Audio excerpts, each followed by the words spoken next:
Fala pessoal, mais um podcast, dessa vez RHZ e Kimball Insights. Eu sou o Diego Cidade, para você que não me conhece, eu sou CEO e fundador da Academia do Universitário.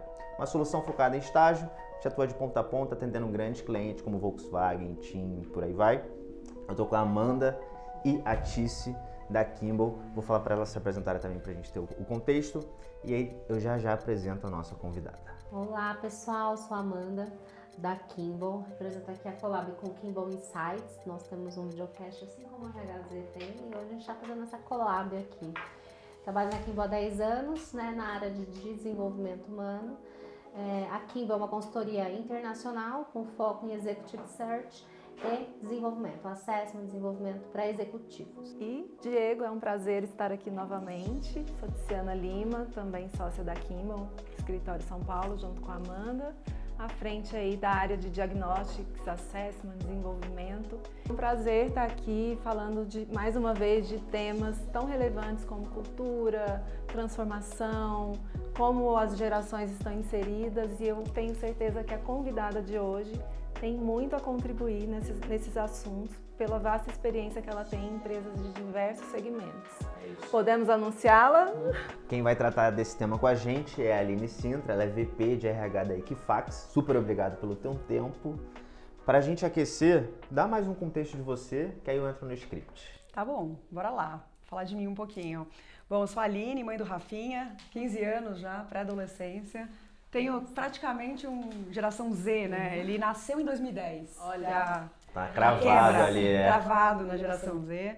Tô no mercado corporativo, né? No mundo corporativo já há 30 anos, muito tempo. Passei por diferentes segmentos e indústrias e acho que muito por curiosidade de conhecer, né?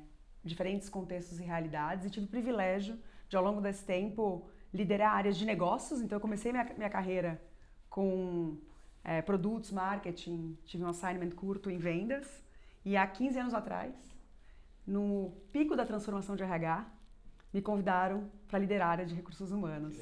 Então, acho que essa conexão de transformação de negócios com transformação cultural faz com que, tendo essa complementariedade entre a minha experiência como executiva, antes de negócios, hoje RH, com profissionais que tradicionalmente atuam em recursos humanos, acho que essa complementariedade traz uma força grande para uma atuação cada vez mais importante da área de people, né, de recursos humanos, coliderando negócios. e Aline, considerando aí a sua experiência em empresas diversas, multinacionais, startup, até consultorias, né?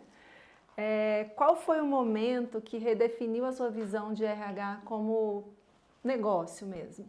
Eu entendo que momentos de transformação são linhas importantes para viradas de olhar, eu diria. Eu não sei se teve um momento específico, porque assim, o mundo muda e as empresas e as organizações acompanham esses movimentos. Essa é uma das certezas que nós temos, né? Que o mundo está mudando e a gente, como organização, para ter longevidade, precisa se adaptar e precisa ir se ajustando a esses novos contextos. Então, não sei se teve um momento específico, mas certamente, né, em empresas pelas quais eu passei, onde eu liderei processos de transformação organizacional, esses foram marcos importantes para, inclusive, reposicionar a atuação de RH nesses contextos. Sobre Gen Z, nos bastidores você estava falando que você está provocando o seu time para poder olhar com mais carinho para o desenvolvimento dos estagiários e por aí vai. Como é que você está enxergando essa adaptabilidade que vocês estão tendo perante a geração Z? Quanto eles estão mudando a cultura organizacional da Equifax, por exemplo? Bora lá. Eu vejo, acho que assim, quando a gente fala da geração Z, é legal a gente colocar isso em contexto, né? Sim. A geração Z será a geração de 95 a 2010, né? Hoje representa 25% da nossa força de trabalho, não é pouco, da força de trabalho ativa, né? É muito, né? E essa geração, ela vem num contexto, millennials, vinha num contexto digital, usando mídias sociais. Essa geração que vem, para além do contexto digital, ela vem na gamificação, né? Então ela joga, ela tem os games. Então esse contexto de mundo dessa geração tem que ser entendido pelas organizações. Então, quando a gente diz a geração Z é imediatista, a geração Z é pragmática, a geração Z é menos hierárquica, a geração Z tem dificuldade de se adaptar ao ambiente corporativo. Porque nessa relação de mundo que ela vive, de contexto que ela vive, ela joga, ela tem um clique, ela avança, ela compra no iFood uma comida que chega em 12 minutos, ela entra na Amazon e ela compra um eletrônico que no dia seguinte está em casa. Esse é o contexto dessa geração. Então, olhando para esse contexto, quando eu olho para a cultura organizacional e para como, e a gente vai falar depois, né, como a liderança se adapta, porque no final do dia o grande motor, né, de cultura é liderança, a gente precisa olhar para esse contexto no qual essa geração está inserida e entender que a empresa não precisa se adaptar inteiramente a esse contexto, mas precisa fazer bons combinados com relação a esse contexto. Excelente.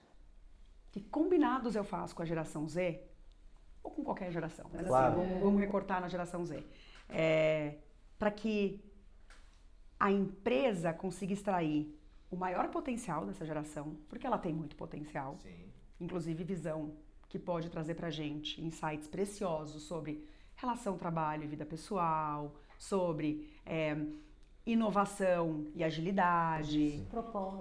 Propósito, porque é uma geração que se conecta muito com propósito, sobre velocidade, sobre burocracia. Então ela nos ensina, é uma geração super questionadora.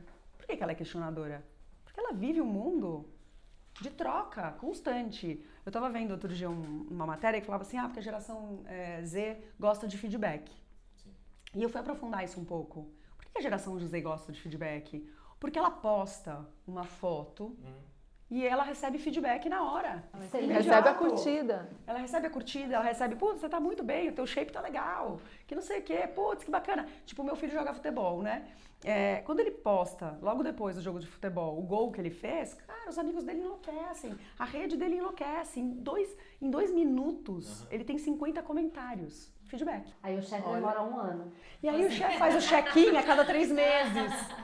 Não é que ele pede muito feedback, né? Faz o check-in, né? Que faz parte ali do ciclo de gestão de talentos em 3 meses. É óbvio que... Agora, tem outras formas de você gerenciar todos os temas que essa geração traz para dentro.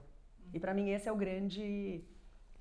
Não é um segredo, mas esse é o grande desenvolvimento que a gente vai precisar fazer ainda nas organizações, porque uma outra geração está chegando, com características similares e ao mesmo tempo ainda mais arrojadas, e as organizações vão precisar reinventar alguns sistemas para conseguir ter essas gerações nesse máximo potencial, porque o máximo potencial extraído da geração Z vai ter como consequência a alta performance, que é o que as organizações buscam.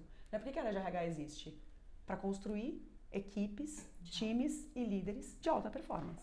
Insights valiosos. Eu acho que tem um desafio dentro das empresas que a gente observa, das lideranças aceitarem que olhar as gerações, né, qualquer que seja, mas principalmente a Z, eu falando assim por dia, principalmente a Z, que parar de trazer alguns jargões, né? É cheio de algumas crenças, né? Com uns preconceitos, porque a gente vê uns rótulos, porque eles não gostam de trabalhar, na minha época não era assim. Eu acho que tem um trabalho ali do RH de você transformar esse mindset da liderança, das lideranças para receber. Porque se você também não tem um terreno fértil para eles não desabrocham. Aí reclamam que eles são imediatistas e vão embora porque não teve a promoção. Mas talvez não seja a promoção o principal ganho que ele estava buscando. Como você vê essa mudança de mindset das lideranças e quais iniciativas do RH ele pode tomar para ajudar nessas mudanças, nessa transformação? E até mesmo complementando, para construir um pipeline de liderança, de preparação dessas pessoas como futuros líderes, né? A gente acabou, né, de lançar e agora está no processo de trazer estagiários para a Equifax num processo que a gente está priorizando high potential. Porque, claramente, é um desafio para a gente num pipeline que a gente tem de entrada, né? E quando a gente está nesse contexto, a gente prepara a liderança antes da chegada desse estagiário. Muito bom.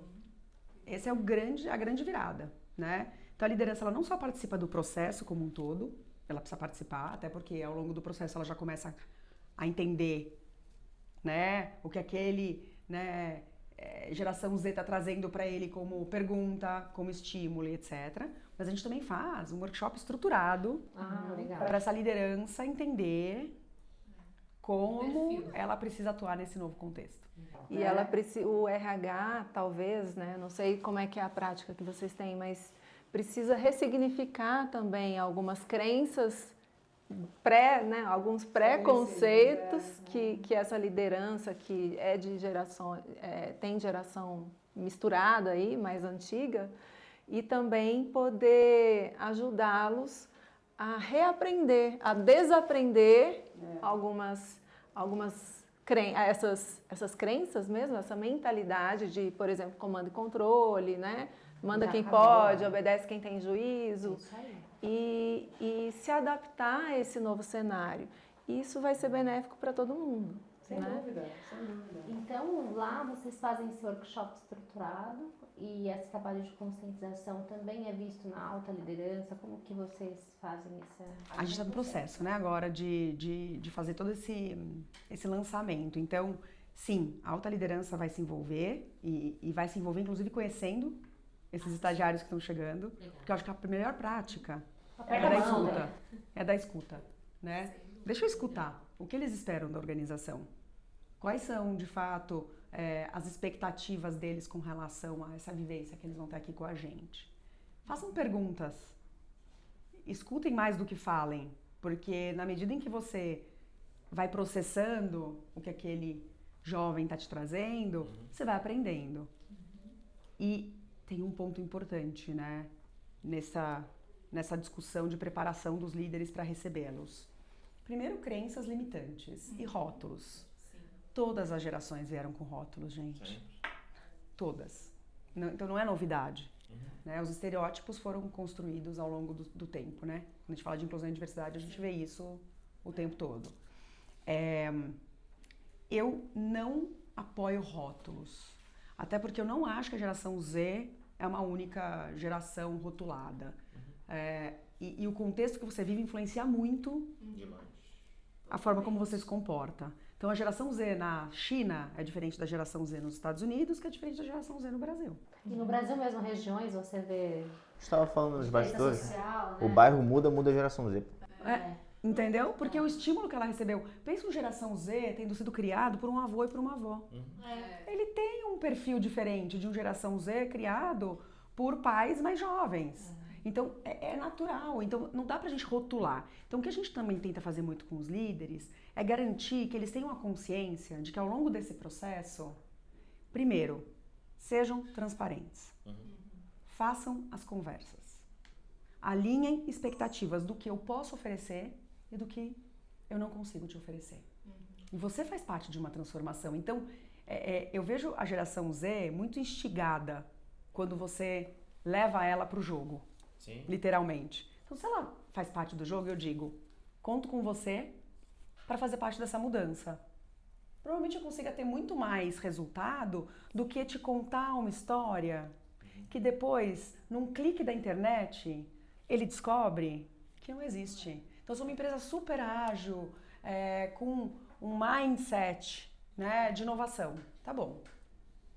Aí ele vai na internet, em 3 cliques no Glassdoor, mais 3 mídias sociais, ele já descobriu que tem várias pessoas falando que você, como empresa, é burocrática, que você tem muito processo de governança. E tem problema ter processo de governança? Não. Tem problema eu não falar sobre isso. Tem problema eu tentar dizer que eu não tenho. Não, olha, você vai se adaptar super fácil aqui. Porque essa é uma empresa. Não, vamos contar o que somos, em que momento estamos e no que a gente está disposto a evoluir como cultura. Eu estou disposta a evoluir como cultura mais ágil para ser mais inovadora. Sim. Porque ser mais inovadora tem resultado na performance do meu negócio. Se isso é uma verdade, você faz parte dessa empreitada. Estamos juntos? É muito mais justo até a gente fazer isso nessa conversa do que tentar... Porque também é uma geração que não tem muita tolerância, né? Ela é mais pragmática. Você tentar ficar adorando pílula, a geração X, que é a nossa, não adorava uma pílula, né? Tinha uma volta que a gente aceitava, entendeu? Essa geração, ela A passada de pano. passava o pano, dizia, não, aqui não é hierarquia, isso aqui não é hierarquia.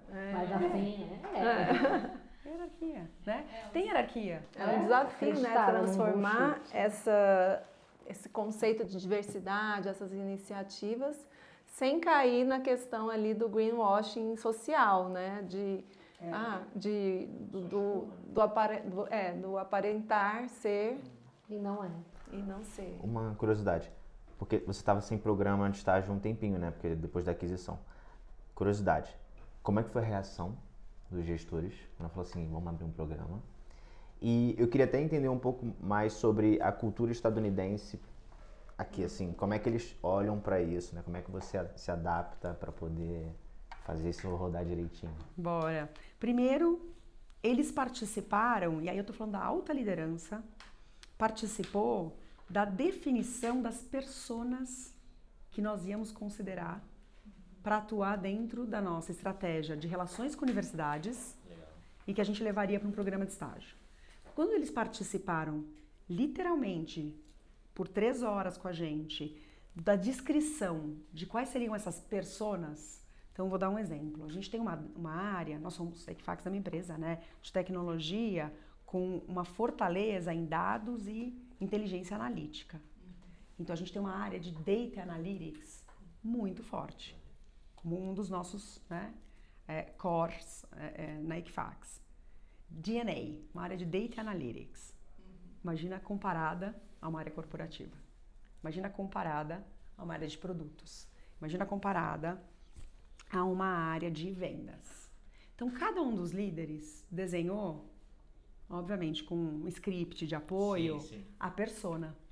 Quando eles participaram desse desenho, eles já estavam trazendo, de alguma forma, o buy-in deles para o processo, porque é autoral praticamente, né? Beleza, a gente agora tem um mapeamento de personas. Vamos olhar as universidades? Vamos. Quais são as universidades target? Quais são os cursos? Eles construíram. Após passar por essa construção, a gente já ganhou 50% do compromisso deles, porque é o que a gente queria, o compromisso. E aí, quando a gente discutiu o programa de estágio, sob a visão de Estados Unidos, a gente alinhou bastante lá fora, eles acreditam muito em carreiras de entrada. Isso é muito bom. Eles não chamam de estágio, porque para eles estágio, trainee, whatever, né? São early careers, né? Então eles acreditam muito em programas que constroem pipelines para posições de entrada. Então foi esse o nosso approach. E eles acharam incrível porque, poxa, o Brasil, assim como os Estados Unidos, passa a ter programas de entrada. Sim. E quando a gente conversou com os líderes locais, eles queriam muito um programa de estágio, porque essa coalizão, eu diria, e não confronto, né, entre gerações, ela é muito saudável para uma empresa como a nossa, que busca inovação. Quando você busca inovação, você tem que ter pessoas na mesa questionando e desafiando. É confortável? Não. O líder curte? Não. Especialmente quando ele está numa mesa em que ele está acostumado a ser ou crachá, ela, né? Está acostumado a ser o super-homem ou super-mulher, porque você tem que ter todas as respostas, saber quase tudo, etc. E um jovem te desafia a pensar diferente do que você estava pensando, e mais que isso, né? Ele pode ter uma ideia muito melhor que você. Então eles estavam muito ansiosos por esse programa, porque eles queriam muito poder desfrutar, eu diria, dessa fonte de gente que vem oxigenada. E outra, né? Essa geração vem sem as amarras que a gente naturalmente tem, políticas, né? De relacionamento. Ela vem desafiando o status quo, trazendo perguntas que um líder um pouco mais já, né? Experiente, deixou de fazer, porque já recebeu tantos não, já... E essa geração, ela acredita no sim, né? Olhando assim essas iniciativas em outras empresas, então a gente vê aqui na Equifax, vocês estão preparados, né? Se você fosse dar uma dica para uma empresa tradicional, Tá bom. Pensa naquela empresa que o RH acabou de se transformar numa área de desenvolvimento e tem o desafio de inovar, né? Você com toda a sua experiência de transformação, por quais iniciativas você começaria? Bora lá. Eu não acho que a Equifax está pronta, ela está se preparando. Legal. Né? E eu acho que a gente tem que assumir isso com humildade, assim. A gente está se preparando para receber... Não, acho que a gente já recebeu essa geração Z em posições de entrada. Ela já existe, né? Muita gente lá, né? E o programa de estágio vem somar, né, a esse público. Acho que o que eu dou de talvez dica ou recomendação para as empresas que estão começando, né, essa jornada é, primeiro, preparem seus líderes e preparem a organização. Todo o processo de mudança demanda o que a gente chama de change management, né? O que é o change management? Não é um bicho de complexidade absurda. É você garantir que você tem um planejamento que considere o teu imperativo da mudança. Então, o que vai mudar? Que stakeholders você precisa conversar sobre essa mudança? Quem precisa ser envolvido? Mapeia. E em que nível precisa ser envolvido? Mapeia. Esse eu informo, esse eu envolvo, esse eu me engajo. Então, acho que esse mapeamento de stakeholders tem que estar muito bem feito. Você tem que ter uma narrativa muito estruturada, né? O tal do storytelling, ele é importante. Porque é ele que vai, entre aspas, garantir que você tem a segurança da venda daquele projeto. Porque é um projeto no final do dia, né? Cultura, transformação cultural, você tem que tratar como um projeto. E, obviamente que depois no flow ele vai acontecendo, ele ganha vida. Mas você tem que ter uma estrutura de projeto. Tendo essa narrativa, você monta um plano de comunicação. E aí um plano de preparação. E aí eu acho que é um pouco do que eu vejo que quando as empresas falham, elas falharam nesse plano de transição para a mudança acontecer. E aí tem diferentes níveis de maturidade, que só quem está dentro da organização conhece. Então não adianta eu dizer, no nível de maturidade da Equifax, ou no nível de maturidade de empresas por onde eu passei, qual foi o segredo? Foi fazer esse mapeamento e ter certeza que a gente estava atuando dentro desse nível de maturidade. Numa empresa menos madura, esse processo precisa ser um pouco mais, às vezes até longo, Formiguinha, né? Mais longo, porque ele é mais profundo. Numa empresa um pouco mais madura, ele pode ser mais curto. E quando você entrou na Equifax, já tinha acontecido a mudança da Boa Vista ou você chegou no meio? Como é que foi esse turbilhão? E esse choque cultural existiu? Como é que foi? Quais foram, assim, a gente fala que a cultura é a infraestrutura invisível do negócio. Quais são aqueles cabos, né, e fios ocultos que a liderança geralmente ignora nesse momento? Quando eu cheguei na Equifax, eu fui convidada para fazer a transformação, né, da integração mesmo. Então, entre a Boa Vista tinha sido comprada pela Equifax e nesse momento eles estavam, obviamente, com um desafio importante de fazer uma integração cultural.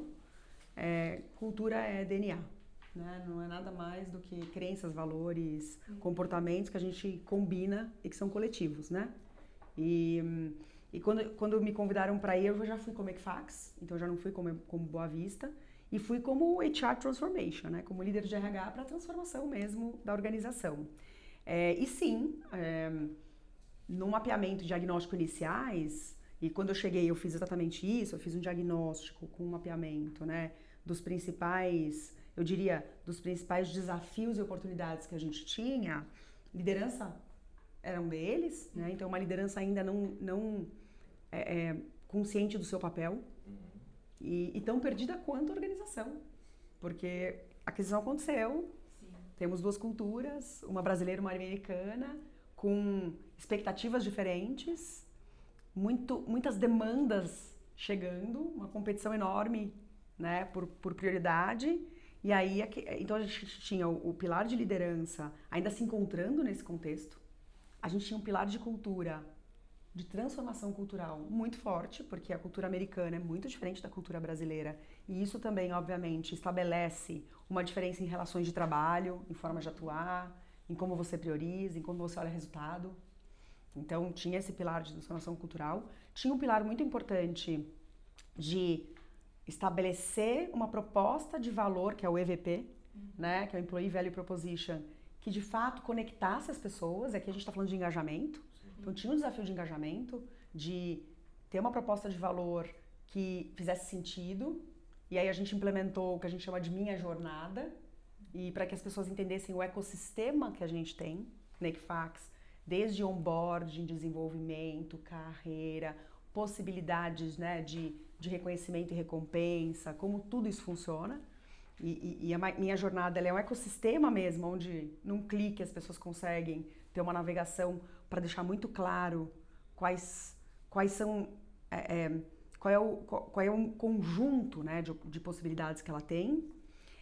E tinha um desafio de performance organizacional, que aí é a gestão de performance, né, que fica também com recursos humanos, né? Como eu garanto que toda essa entropia gerada por uma integração e por uma transformação, ela não comprometa resultado. Sim. Né? Essa é a minha dúvida, assim, porque você falou de alta performance. E alta performance, eu sou fã, mas as pessoas confundem alta performance, não é confundem, falam assim, burnout, jornadas exaustivas de trabalho, tal. E como você está buscando, né, fomentar isso na marca empregadora? Como é que você mostra que a alta performance não é isso, né, e que tem um conceito, né, Equifax diferente? A gente fala sobre alta performance bom, tem dois prismas, né? Performance é a combinação entre o que e o como. Então esse é o primeiro, a gente precisa desmistificar, né? Quem olha para performance às vezes fala assim, performance é o quê? É o resultado. Performance é a meta. Performance é o que eu entrego. Não. Performance no que a gente acredita, né? E é uma equação, de fato. Performance é, sim, os resultados que você entrega e a meta que você atinge, que você pode atingir, você pode exceder, você pode ser outstanding. 50%. 50% da performance é o como. É o como você faz isso. Comportamento, forma de atuar, relacionamentos construídos, colaboração. Então tem um olhar aqui de que a alta performance não é a todo custo. Ponto. Se for, você não vai ter, inclusive uma avaliação de desempenho que tem que estar conectada à alta performance, que vai ser uma avaliação positiva. Então, o primeiro ponto é olhar o que e o como quando a gente fala de alta performance. Segundo, que a alta performance, ela tem que ser sustentável.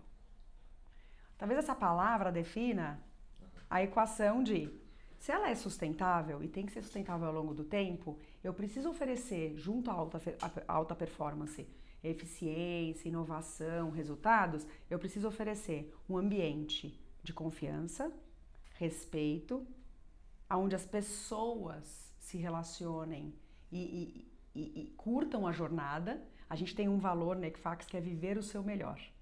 Esse valor fala muito sobre curte a jornada. Você vai passar 8 horas com a gente aqui. A maior parte do Fora dia. o teu tempo de deslocamento. Exato. Faz dessa experiência uma experiência que tenha significado para você. A empresa tem o seu propósito, mas você também tem o seu. Conecta o teu propósito com a empresa e gera significado para o teu trabalho aqui. E o viver o seu melhor traz. Eu quero performance com qualidade também de vida. Eu quero performance e, óbvio, tem alguns momentos do mês em que sim, a gente vai ter a pressão de fazer um fechamento, de entregar um projeto, de cumprir ali um deadline que a gente vai precisar dar o nosso... Apertada, né? Esticada. Vai precisar dar o nosso melhor ali, um pouco além, né? Para atingir, mas a alta performance precisa ser sustentável. E a gente fala isso muito. Inclusive, a gente teve um encontro de liderança estendida, faz um mês mais ou menos, e a gente tinha lá os 120 líderes que nós temos na Equifax. E a gente falou sobre isso, que a gente quer sim que o líder seja capaz de fomentar e alavancar a alta performance, mas que ele tem que fazer isso de forma sustentável. Junto com isso vem respeito, vem confiança, vem o olhar empático para o outro, né? Porque para essa construção acontecer, felicidade é um elemento dessa equação. É um indicador que dá lucro também, né? Felicidade dá lucro. E ela dá, né? Porque pessoas felizes, engajadas, acreditando no propósito do que elas fazem, são mais produtivas. Se elas são mais produtivas, elas têm impacto direto em performance do negócio. Equipe de alta performance gera resultados que têm impacto no crescimento, que têm impacto no como eu entrego para o meu cliente, que tem impacto no mercado. Então, assim, se a plataforma de pessoas não funcionar, eu muito provavelmente não entrego a minha estratégia e os meus resultados. Por isso que Peter Drucker já trazia pra gente que cultura come estratégia no café da manhã. Ela come mesmo, porque se você não tiver uma cultura implementada que seja alavanca, ela vai ser obstáculo. E você trouxe isso bem no momento oportuno, com a entrada de inteligência artificial e agora com as novas gerações. A gente vê que o RH ele tinha aquele papel de área de apoio. Há alguns anos tem aquele movimento para ser um RH estratégico. E a gente tem visto, e até defende, que o RH, mais do que estratégico, tem que ser protagonista. Porque eu acho que ele tem que ser o palco dessa transformação, né? E aí, olhando para o RH, de novo, para as pessoas de RH, que atitude os profissionais de RH precisam tomar para sair do backstage e ir para o palco principal, nesse tipo nesse novo mundo? Adotar essa visão aí de RH como negócio que você traz de uma forma tão marcante aí no seu discurso. Bom, primeiro, o RH precisa entender do negócio. O básico. Não é trivial. Fazer o básico. Não é trivial. Não é isso aí. Não é trivial, né? Entender do negócio é entender qual é a estratégia, quais são as grandes prioridades, quais são os projetos que vão permear essas prioridades. Se o RH não entender do negócio, ele vai desenvolver soluções que ele tem como crença que são as melhores. O dia que o RH começa a entregar um monte de coisa que o líder começa a questionar, tem alguma coisa errada. Porque se o líder está questionando a entrega, ou está questionando o tempo que ele tem que investir naquilo, é porque ele não valorizou. E eu não estou dizendo que tem alguma coisa errada com o RH, mas tem alguma coisa errada na construção que foi feita. Na narrativa, né? Ou minimamente na narrativa para conectar aquilo com o negócio. Então, a primeira coisa, o RH precisa entender o negócio. Entender o negócio é ser um especialista no negócio? Não. Mas é ter entendimento de estratégia, de prioridades, de grandes apostas. Quais são as grandes apostas desse negócio? Qual é o plano dos próximos 3 anos? Porque o RH não atua no hoje só, no curto prazo. A gente fala muito de liderança ambidestra. Né? A liderança é capaz de olhar para a eficiência, né? Eficiência operacional e para o hoje, no curto prazo, e de olhar para inovação e tendências futuras. O RH, ele precisa ser ambidestro. Né? Não dá para ter um RH que desenvolve excelentes soluções para o hoje e não pensa... Quando a gente está lançando um programa de estágio de hypos, de high potentials, obviamente é porque eu tenho um mapeamento interno de qual vai ser a minha necessidade para daqui 2, 3 anos com relação a esse pipeline de entrada, chegar em posições maiores e trazer alguns capabilities, competências e esse potencial que fala sobre agilidade de aprendizagem, adaptabilidade, mentalidade de crescimento, né? As pessoas high potential trazem isso. Eu preciso disso para o negócio daqui a 2, 3 anos. Então eu não estou olhando para o hoje, eu estou olhando para frente. Então acho que tem que conhecer negócio, tem que fazer uma excelente gestão de stakeholders, tem que conversar, tem que falar com as pessoas, tem que ouvir a organização. Então eu sou muito a favor de faz focus groups, ouve as pessoas, mapeia a necessidade, não faz pelo que você entende, né? Envolve, inclusive nos nossos projetos, normalmente a gente tem pessoas de negócios com a gente desenvolvendo. Por quê? Porque eu tenho outros olhares, que não só do RH. Então essa é outra estratégia que eu uso bastante. Esse cross-functioning, né, no grupo, na é importantíssimo. Na construção, porque tem olhares que a gente não vai ter. Eu não estou na ponta. Como você fez para sentar nessa mesa, assim? Porque você não nasceu VP. Como você se preparou para chegar até esse ponto, para ser ouvida, para ter essa visão de negócio? Porque é difícil às vezes entender de negócio quando o CEO não entende também o papel do RH, né? Como uma peça estratégica, assim. Como é que você foi construindo? Isso é algo que a gente vê muito, né? Porque o RH não se posiciona ou não tem coragem de se posicionar talvez por não ter essa visão do negócio, de RH como negócio, né? Mas conta aí pra nós, como é que foi essa... Você sabe que quando eu decidi, né? Hoje a gente escolhe, né? Os caminhos das nossas carreiras. Isso é muito bom, né? Essa geração também ensina isso pra gente, né? Eu decidi mudar de negócio para recursos humanos. Eu tinha muito claro para mim de que se fosse para ser um RH com uma atuação transacional, eu voltaria para o negócio. Então eu me dei um tempo. Eu disse, 2 anos. 2 anos para eu entender esse mundo de RH e para entender os espaços que eu consigo conquistar. E não é um espaço em que eu vou convencer. Eu vou influenciar. Se eu tiver que convencer, não é bom, né? Não é um lugar bom. E se eu tiver que forçar e invadir espaços, pior ainda. Muito ruim. Então eu pensei, eu tenho que conquistar, eu tenho que influenciar, eu tenho que posicionar. E aí foi muito intencional. Aliás, uma palavra que eu adoro, intencionalidade. Eu fui muito intencional na construção de que RH eu ia levar sob a minha gestão. E vejo vários RHs levando também dessa forma agora, nesse movimento, né? Então, há 15 anos atrás, eu disse, não, eu vou construir um RH que vai partir da estratégia de negócios para montar a sua estratégia. Primeiro olhar. Segundo olhar, eu vou fazer um diagnóstico, um assessment, e eu vou estabelecer, dada essa perspectiva e contexto de negócios, quais são os big rocks de RH. Então, se você olhar hoje o meu diagnóstico de RH, ele é um diagnóstico de negócio. Ele fala, o negócio está enfrentando isso, nesse contexto, nesse cenário. E dado isso, eu preciso ter 5 frentes, 5 big rocks. E lá eu descrevo quais são, e aí eu coloco, né? O que, o porquê, o que, os key deliverables, porque eu acho que a RH está cada vez mais conectado com a questão de analytics. Como eu meço o impacto de RH? Com People Analytics. Então, e lá naquela época eu já pensava, não, e eu vou mostrar, porque eu vim de uma área, imagina, produtos, marketing, vendas, que era tracking de resultado. Então, eu tenho que mostrar um resultado, né?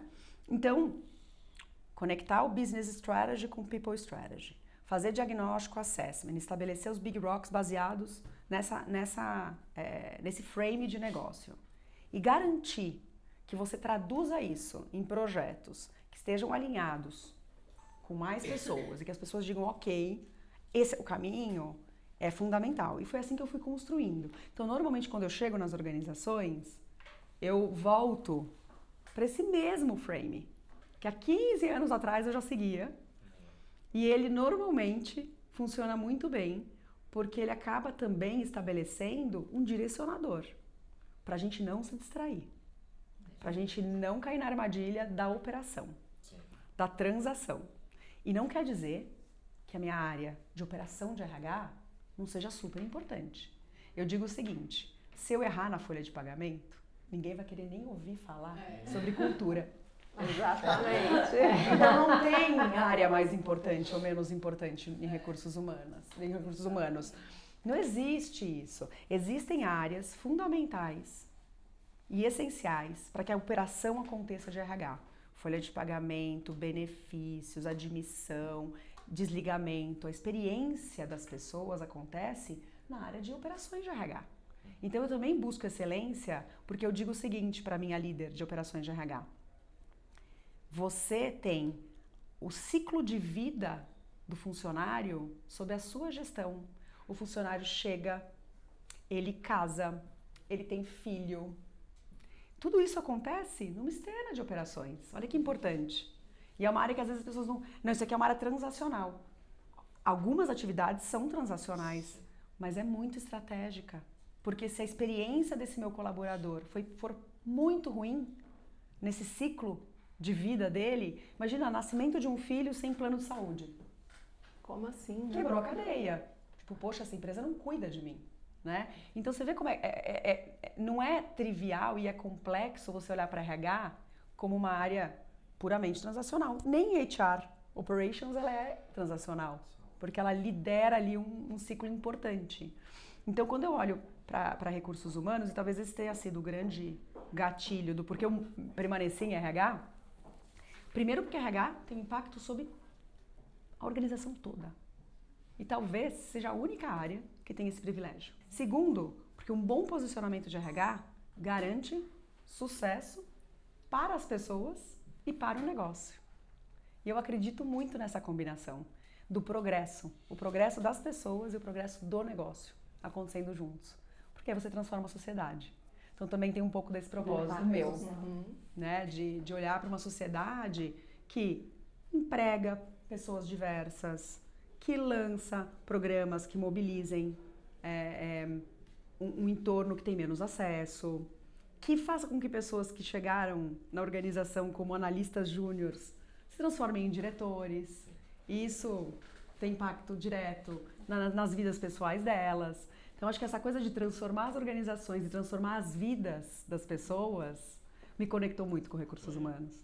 E essa visão de RH como negócio, né? E protagonista, a gente até poderia traduzir o RH como um curador de todas essas informações e de possibilidades a oferecer, não só para a empresa, mas também para os trabalhadores que estão ali e devolver isso para a sociedade. Né? Sem dúvida. Eu não sei se eu acredito que o RH protagoniza. Eu acredito que o RH colidera. Exato. Orquestra ali no... Ele colidera. Eu acho que o negócio não protagoniza, nem o RH protagoniza. A gente colidera transformações, a gente colidera movimentos. Mão dada. Ombro a ombro, sabe? Ombro a ombro.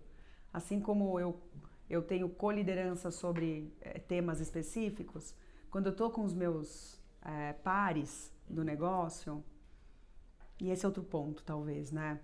Muitas vezes você vê um RH acanhado, um RH não se posicionando.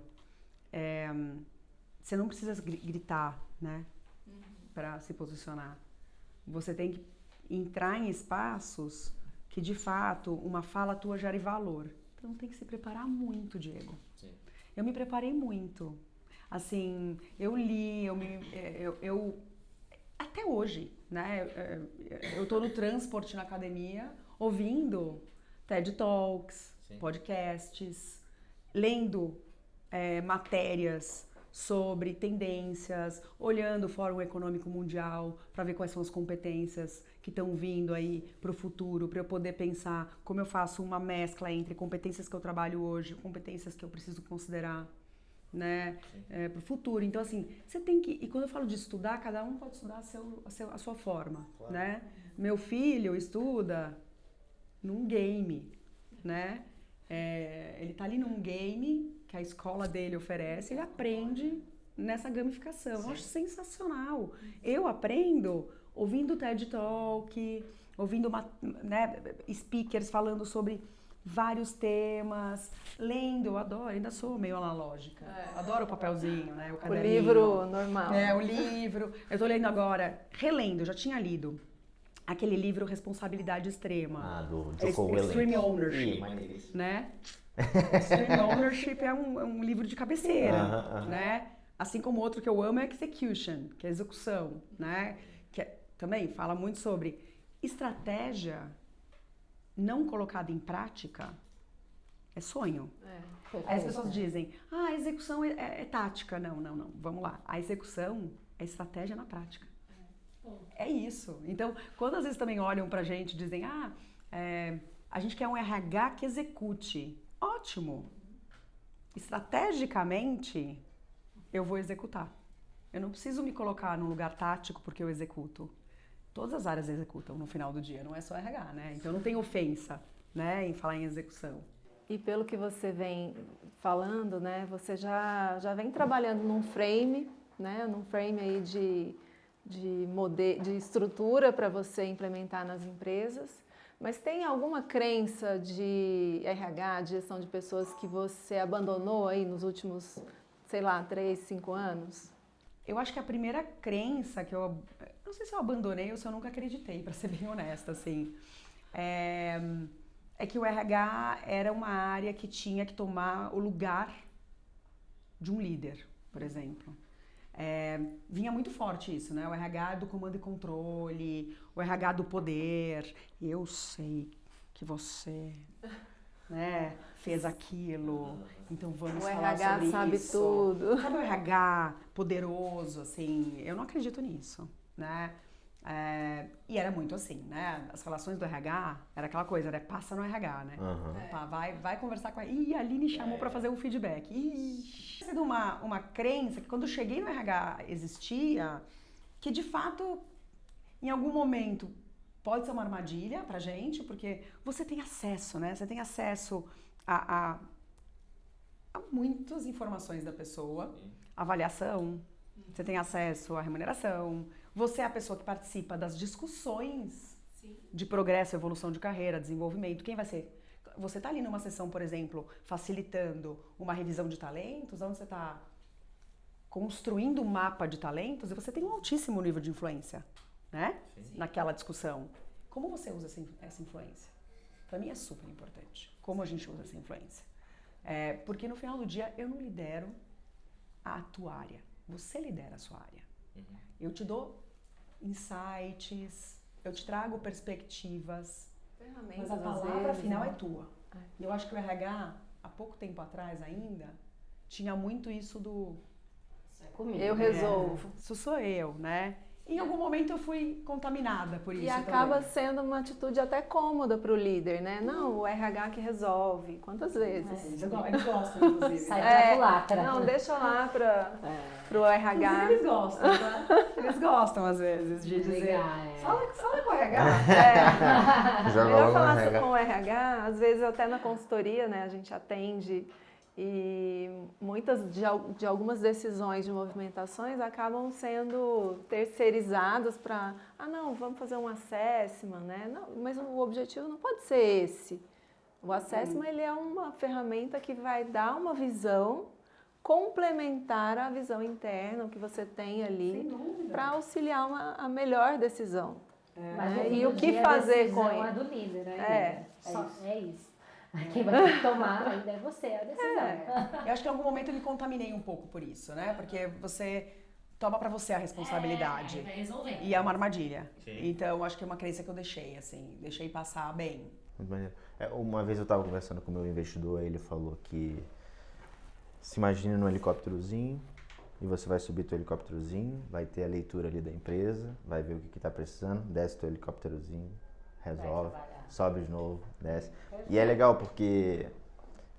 E ao mesmo tempo... mas é porque você já tem muito tempo e já é sagaz demais, né? Mas essa cocriação com o líder é essencial, porque você trouxe ele para jogar contigo. E a gente sabe que se jogar contigo, para você passar as coisas, vai se tornar muito mais fácil, né? Mas eu vejo que isso é uma dificuldade que a galera tem, sabe? Já entrei em reunião, já entrei que o gestor meio que decidia, o RH só ficava... Passivo. E aí caía a responsabilidade pra gente e eu falei assim, oxe, mas eu não posso mandar no gestor, não posso, tipo, influenciar dessa forma, eu preciso da sua ajuda. Então, isso deve ser uma dificuldade grande também de vocês, porque jogam, aí eu falo, aí vai ficar complicado, né? Porque mas ao mesmo tempo tem clientes que a liderança já chega, o RH, gente, ó, é assim assado, vocês gestores, ó, o caminho é esse, a sensibilização voltada para a Gen Z é essa, e aí... É outro tom, outra conversa. Mas às vezes esse nosso papel de consultoria, né, de serviço, a gente tem uma licença poética, eu diria, de provocar, né, de ter essa liberdade, afinal fomos contratados para isso, né, para trazer uma visão e até provocar o RH a se posicionar. E vocês têm um ponto que eu vejo como consultoria que é muito valioso, em algum momento eu fui consultora também, sentei nessa cadeira, que é a neutralidade. Sim, exato. Isso é essencial para provocação.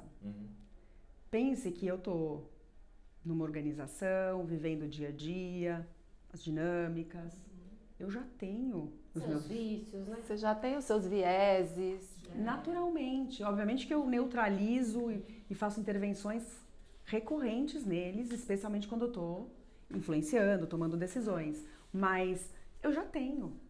E muitas vezes eu já faço parte, né? Eu costumo dizer que eu já sou parte de muitos problemas, assim como eu sou parte de muitas soluções, né?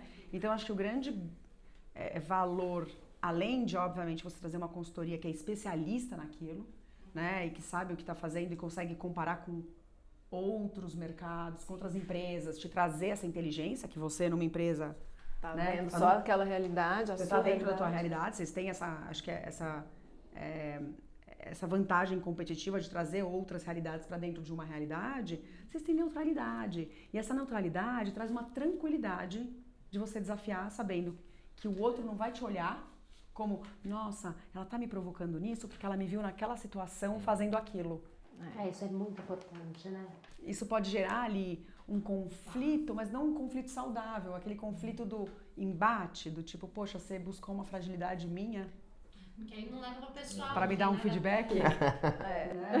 Não tem nada pro pessoal, não tem nenhum Zero. Não vou pegar teu emprego não, então fica Não tem tranquilo. agenda oculta, né, na tem história. Tem, exatamente, né? Não tem conflito de interesses. Exato. Aline, aquelas de frente com a Gabi, bora. de frente com a Tice. Home office, híbrido ou presencial? Híbrido. 100%. Não vou me aventurar a dizer 3x2, 2x3, 4x1. Eu acho que aqui depende do momento da empresa, maturidade e necessidade do negócio. Outros modelos vão se compondo, mas porque eu acho que o híbrido traz o crescimento sustentável, a performance sustentável e porque é um caminho sem volta, na minha opinião. As pessoas viveram a pandemia, elas viveram o equilíbrio, né, de uma forma diferente, para alguns bom, para alguns ruim, né? Aqui eu não quero julgar. Elas experimentaram isso e elas valorizam isso. Para você ter pessoas que de fato vão se comprometer com a organização no nível que a gente precisa, para mim um dos atributos hoje de marca empregadora é a flexibilidade. Nessa palavra, flexibilidade. O que isso significa? Tem que conectar com cada um dos negócios. E uma métrica de RH que você aboliria hoje ou em 2025? Aboliria? É.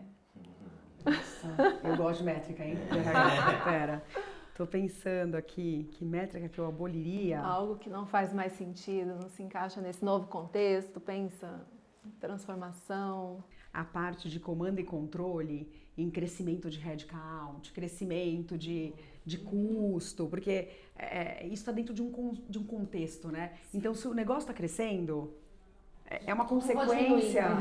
E aí você fica, talvez, numa briga nas organizações ainda muito de projeto headcount, erro headcount, porque a empresa cresceu, porque entraram novos clientes, esses novos clientes exigem um atendimento X ou Y. Então, acho que essa discussão ainda muito presente nas organizações de crescer o headcount, caiu o headcount, para mim ela deveria estar muito mais direcionada por uma questão de eficiência organizacional. Tá bom, você cresceu receita, cresceu o headcount. E essa curva de eficiência, ela continua sendo uma curva positiva. Sim. Você cresce mais receita do que headcount. E não essa discussão só de headcount pelo headcount. Porque aí você fica numa luta em glória. É ovo ou galinha? Às vezes com Ovo ou galinha, exatamente. Né? Porque sempre tem justificativa, entendeu? Acho que eu aboliria. Mas é impossível abolir, só para deixar bem claro. Mas é ótimo saber, né? Ter esse insight. E qual o primeiro app que você abre de manhã? Nossa. pessoal até. Instagram. Olha só. Instagram. Hoje é. E qual foi o mentor mais influente na sua carreira? Uau! Foi uma mulher. Uma líder mulher que eu tive na Bayer. O nome dela é Beth Hello e ela vai ficar feliz, assim, acho que a gente nem trabalhou por muito tempo, mas ela sabe o quanto foi especial, assim. A gente estava passando por uma transformação enorme na organização, né? A Monsanto tinha sido comprada pela Bayer e tal, e ela foi alguém que me trouxe lucidez. Perfeito. Importante nos Legal. dias de hoje. Exatamente, principalmente, né, nos dias de hoje. Me trouxe lucidez. Se você tivesse que apostar num único uso de IA em RH para 2026, qual seria? Você sabe que a gente está explorando esse mundo ainda em RH, né? Sim. E a gente está num projeto exatamente global com os Estados Unidos para explorar possibilidades de AI. Eu não sei se eu falaria sobre uma plataforma, mas, por exemplo, a primeira experiência que eu implementaria de AI hoje na Equifax é relacionada ao onboarding.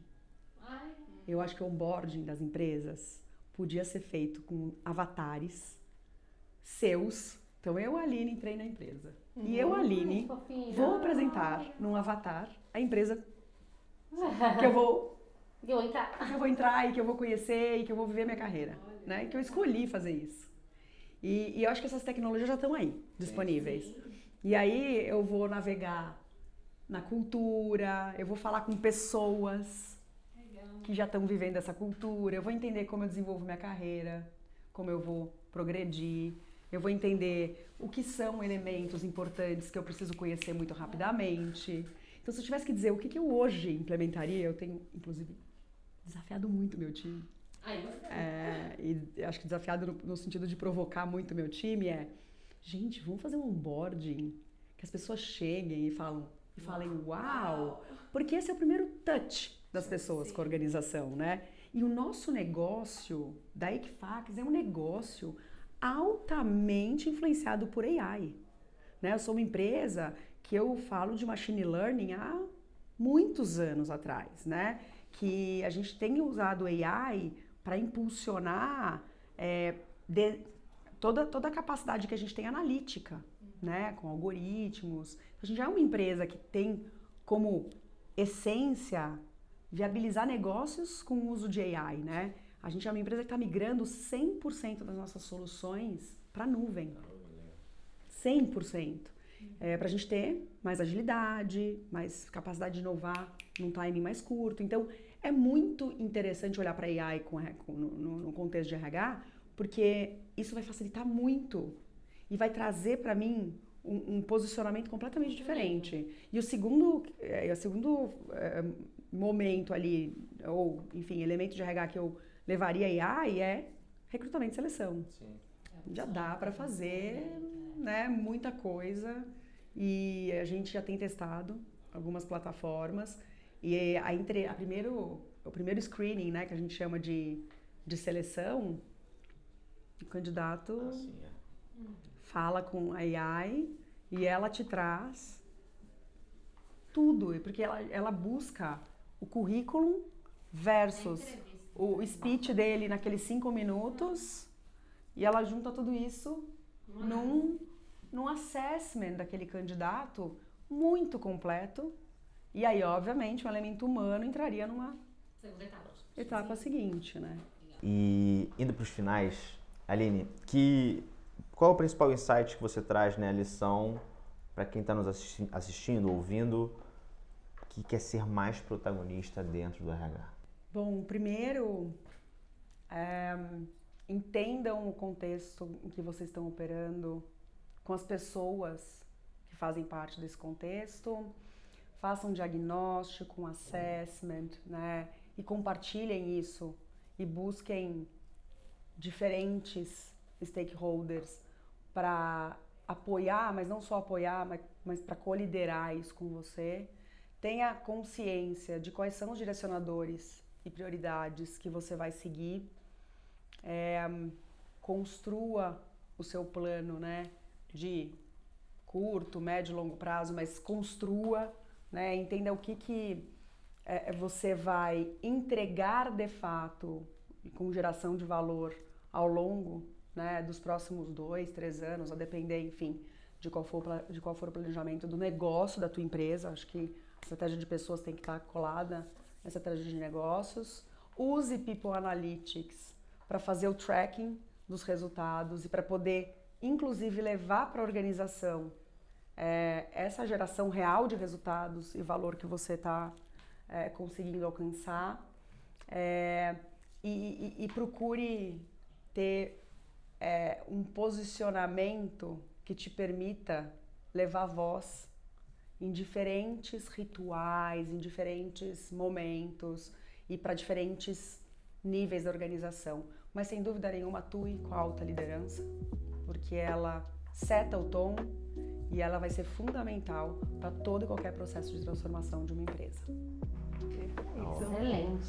Maravilhoso. Te vejo no próximo episódio.